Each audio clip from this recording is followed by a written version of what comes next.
देवाचे गणित. एकदा दोघेजण एका मंदिराबाहेर बसून गप्पा मारत होते. अंधार पडू लागला होता आणि ढग जमा होऊ लागले होते. थोड्या वेळाने तेथे आणखी एक माणूस आला आणि तोही त्या दोघांबरोबर बसून गप्पा मारू लागला. थोड्या वेळाने तो माणूस म्हणाला, त्याला खूप भूक लागली आहे. त्या दोघांनाही भूक लागली होती. पहिला माणूस म्हणाला, माझ्याकडे 3 भाकऱ्या आहेत. दुसरा म्हणाला, माझ्याकडे 5 भाकऱ्या आहेत. आपण तिघे मिळून वाटून घेऊ आणि खाऊ. आता प्रश्न आला की 8 भाकऱ्या तिघांमध्ये कशा वाटायच्या? पहिल्या माणसाने सुचविले की प्रत्येक भाकरीचे 3 तुकडे करूया.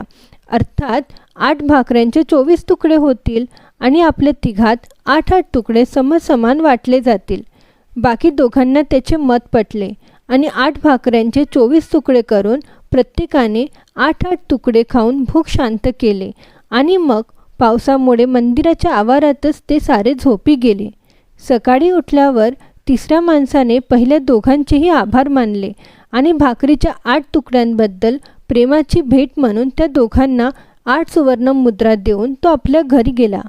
तो गेल्यावर दुसरा माणूस पहिल्या माणसाला म्हणाला की आपण दोघे 4-4 मुद्रा वाटून घेऊ. पहिल्या माणसाने याला नकार दिला आणि म्हणाला की माझ्या 3 भाकऱ्या होत्या आणि तुमच्या 5 भाकऱ्या होत्या, म्हणून मी 3 मुद्रा घेईन आणि तुम्ही 5 मुद्रा घेतल्या पाहिजेत. यावर दोघांची वादावादी चालू झाली.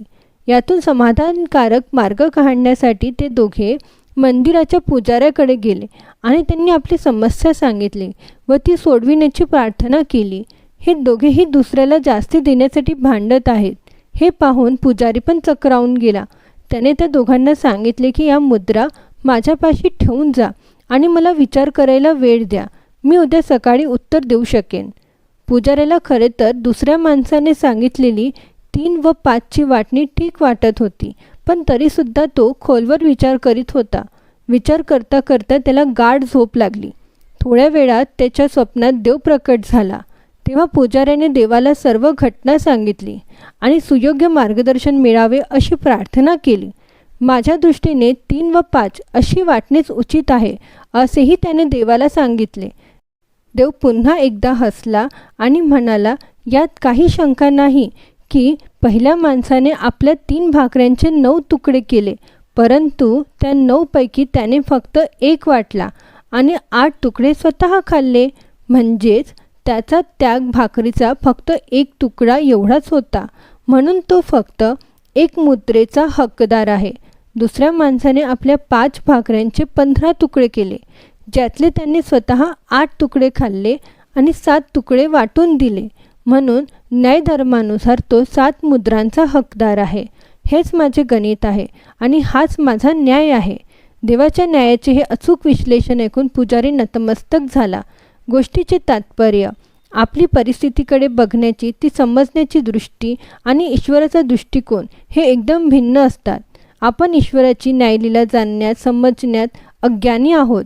आपण आपल्या त्यागाचे गुणगान करतो, परंतु ईश्वर आपल्या त्यागाची तुलना आपले भोग आणि कर्म याच्याशी करून यथोचित निर्णय घेत असतो.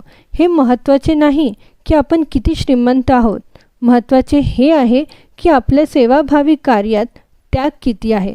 आशा आहे तुम्हाला आजचा व्हिडिओ आवडला असेल. जर तुम्हाला आजचा व्हिडिओ आवडला असेल तर कृपया लाईक करा, शेअर करा आणि माझ्या या चॅनल आकाशिक स्टोरीजला सबस्क्राईब करायला विसरू नका. धन्यवाद.